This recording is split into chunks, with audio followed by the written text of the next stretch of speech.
how to achieve the mental toughness. So this is one video that is like very close to my heart, because I think that in this day and age, if you're not really mentally tough, right, you're not really going to go anywhere in life. It's not just about possessing the mental toughness, but it's also about taking things to the next level and just going through that grind, going through that pain, going through the struggle, going through that entire thing, which is going to change you as a being. First of all, you need to experience life. All right, you really need to experience life, and it's not just about the age, because the maturity and the age is like, it's not related, it's not correlated. It's like entirely a different concept altogether. Just because a person is about 70 or 80 years old doesn't mean that they have seen life. It's the life, I'll tell you, the best way and the fastest way to achieve the maturity. It's all about going through the struggle. And that's going to put you in such a lonely spot that you will outgrow and outlast pretty much everybody else around you, surrounding you. I want to give you 5 things that is going to help you achieve the mental toughness as fast as possible, as soon as possible. All right.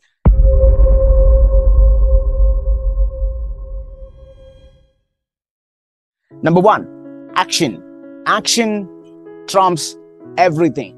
Not sitting and thinking about it, not talking about it. Action solves most of the problem. Now, let me tell you something, okay? Nobody really cares about how you feel. I'll tell you that. Life is binary. Either you lose or you win, and that's it. Point simple, point blank. Nobody really cares about anything else. Like, how did you feel? How was your journey? What are the struggles that you went through? Nobody really cares. At the end of the day, if you are achieving your personal satisfaction, that is all there is to it. But for you to get there, you need to go through a journey. And you cannot really learn anything from a man who's not gone through anything. I'm talking specifically about the adversity, okay? For you to go through that, right, you need to take an action. I'm talking about strong, ruthless execution. If you're thinking that you're tired, you don't feel like doing it, you're depressed, nobody cares. Especially the success, it doesn't care. Okay, so just put in the action every single day. Because to me, the way that I view work as, it's just the due that you need to pay like every day. It's the due that you need to pay like every single day to live on this planet Earth. Think of it that way. Okay, so every day, if you're not really making a positive impact to the humanity, if you're not really making at least a single most difference in your life or in people's lives, then the day is just a wasted day. Now, don't give me all this hypocritical thinking about 1 day's off, Sunday's is the starting day, I want to take off the weekend. All of this is total bullshit. Let me tell you something. You can rest when you're done. You can rest when you're done. When you're at the end, rest. Not in the middle, not in the process. Now, again, I could be provocative sometimes, and I could be I could be pressing on some incorrect nerves. And you can, if you're not really resonating with the video, you just can click back, and this is only for the hard people, only for the people who are emotionally, who want to really get like strong and who want to get to a better place. Okay. So action makes all the difference. And again, look, don't chill. Like, what are you chilling about? What are you chilling about? Let me tell you, I mean, if you're just thinking that, okay, let me just sit, chill for a while. If you've got problems, I've seen grown-ass men playing cricket where the shit is broken, the life is not together, and they're playing cricket. They don't have no problem with that, but I have a problem with that kind of a mentality. Because if your shit is broken, if you need to fix a lot of stuff, what is the whole point of chilling? Like, I just don't understand. I'm like, it's pretty hard for me to comprehend, right? I mean, I was living that shitty life for over a decade, man. I mean, just think about it, right? You can't chill when like shit is hitting the fan and it's all over, it's stinking, right? And you're chilling. What's there to chill about? You're getting it? So chill at the end. Chill when you achieve the result. A sense of accomplishment fills your heart, then you chill.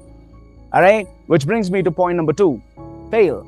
I'm talking about hardcore failure, but fail forward. Don't make the same mistakes over and over again and just say, okay, today I have failed.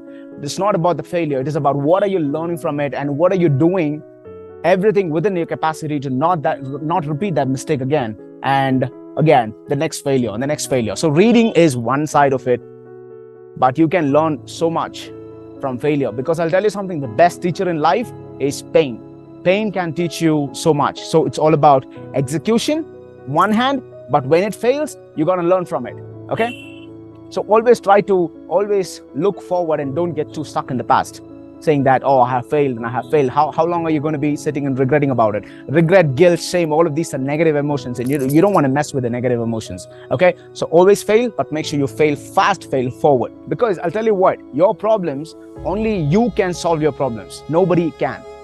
And the problems are the only thing that's going to make you intelligent. And if you want to get there, right, don't look at problems as problems, but look at it as an obstacle. So the only problem that anybody can have in their life is nothing but their health. Anything that happens with your health, your heart problem, your knee problem, your health problem, like physically, mentally, whatever that thing it is, if you're messing with a problem that is associated with your health, then that's a problem. If not, rest everything else is not a problem. It's just an obstacle. It's just making you think.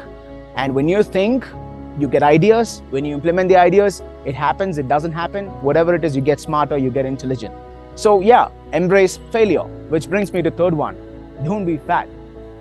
All you gotta do is just eat less and move more. Move really more, okay? You need to have a body that has an aura. You know what I'm trying to say? When you get into a room, like pretty much everybody stops what they're doing and they're looking at you. That is magnetism. How do you get that aura? How do you contain that energy?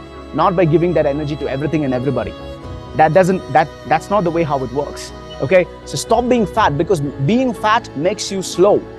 It really slows down your life, and you don't want to be slow, because we are here on this planet Earth for a very, very short period of time. And what are you being slow for? Are you getting it? So what you need to do is like your mindset. You need to have a mindset where you're going to just let go of anything that is weighing you down. And being fat is the number one single most important factor that you need to let go of, because that is the one thing that is slowing you down. So when you get lean, when you get strong, you're fast, you're active, you're mentally and physically. All right, you're strong, you're ready to rock, you're ready to go. And that's the way one should approach life. And if you're not really like looking forward for anything heavy, anything big, right? I mean, that's okay. If this is not what you're aspiring for, that's okay. Just go back to your chilling. But I'll tell you something, before you leave, when life hits you hard, all I'm saying is mold your heart so that you have the heart to take it and do something about it. Like I said, your problems can be solved only by you and nobody else. Okay? So first, get your body right, get your health right, so that it'll just give you a better perspective towards things, especially the adversity. And then you're having a much better capacity to handle things better. Point 4, risk. So don't be scared of the word risk. Risk is nothing but taking chances. Risk does not mean it's dangerous. The definition of risk is taking chances. You take a chance. Life is a gamble. Life is a huge bet. Now, when you risk something, when you risk on something, and then if it doesn't work, you're learning from it. And if it works, we'll succeed. So what you really need to see is what is the downside. If you fail when you're betting on something, and if it fails, what is the downside? If you're going to die, then that's not the risk that you should take. If you're going to be physically injured, that is not the risk that you should take. If it is causing harm to anybody else, that is not the risk that you should take. But if the downside is very minimal and if the upside is like huge, then go for it. All you need to do is analyze the downside and just go for it. That's all you need to do. And when you take it, like, so the way that I look at it is like risk is nothing but a decision. Okay? When you take a decision, that means you are being decisive. That means you're burning a little bit of energy from your brain, and that's a muscle. Being decisive is a muscle. And the more hard decision you keep taking it every day and day out, what's going to happen is you're going to mature that particular cell, particular part of your brain. That means you're going to be much more decisive, because it's not just about the decision, right? It's all about the actions is followed by following this decision. The only problem with the risk is when are you going to give up? That's the whole thing. So you keep trying and you keep doing things and you keep grinding. But the only problem is if it doesn't work, it doesn't work, right? How are you going to analyze? When are you going to decide that this is not going to work? Right? That's the point of giving up. But I'll tell you something. There's something called as a survival instinct. Okay? So when you get to a point where there's no return, and at that point the survival instinct kicks in, and that is where your heart races, your blood is like so much, your blood is pumping into your brain. Your brain is working at its maximum capacity to think through the shit that you're working on, and you're going to make it work. And I'm talking about the extreme conditions, and you will make it work, because humans are highly capable of doing things. And staying in the comfort zone is not even going to move the needle anywhere in your life. All right? Which brings me to the last one, alter ego. I haven't really spoke about this earlier, but I'll tell you something. I'm at a very happy place right now in my life. Like that, I'm contained. And I didn't just get here just like that. Okay? So what you need to do is, if your current behavior, if your current habits, if your current you is not really helping you achieve the things that you really want in life, be it health, be it career or work or business, or be it a relationship or whatever it is, right? Probably there's something wrong with you. You need to work on these three things, because at the end of the day, to me, the way that I look at life is, if you're successful in all of these three things, you're pretty much successful. If any of this one is lacking, then probably the happiness is kicking in. The stress is kicking in. Okay? I'm not saying that run away from the stress, but if you want to achieve the success in all of these three things, you got to work. You really got to work within you. All right? So if your current characteristics and traits is not letting you achieve the things that you want to achieve, all you got to do is just create an alter ego. When I say alter ego, think of the thing that you aspire the most about a person. Okay? So think about this. I mean, Beyonce had an alter ego. Eminem had an alter ego. Marilyn Monroe had an alter ego. Adele had an alter ego. So these people, they step themselves into other shoe, and that's how they create an alter ego. Not literally, but metaphorically. The process of an alter ego is just getting into the box. And when you get into the box, there is no breaking character. That means, like, I'm like, if you're a runner, let me just give you an example, right? If you're a professional runner, or if you're aspiring to be a runner, you got to think about somebody who's inspiring you, who's really inspiring you, and you want to get there. You want to get there, at least, even if not to that point, at least you got to get close to that. So if you're an aspiring runner, the best example that I can give you is Usain Bolt. Bolt is probably the fastest man on the planet. If that is the case, you got to think and create a character. Have you watched this movie Split? It's nothing but a split personality. So you got to when you get into that personality, you've got to act, you got to live, you got to breathe that particular character. That's it. And that is a point where you're not really listening to your emotions. You're not really listening to, oh, you know what, I'm tired, I don't feel like doing things. You're not. You're just getting into that particular box, and you're not getting out of that. Okay? So just imagine, just really think through the thing that you want, and you need to internalize it. So once you internalize it, what's going to happen? It's going to be in you.